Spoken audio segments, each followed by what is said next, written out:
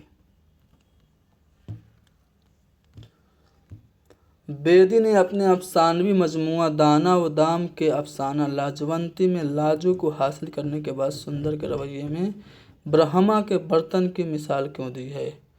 چھونے سے ٹوٹ جانے کا ڈر، چھونے سے ٹوٹ جانے کا ڈر، اس وجہ سے برہما کے برتن کی مثال لاجو کو دی ہے۔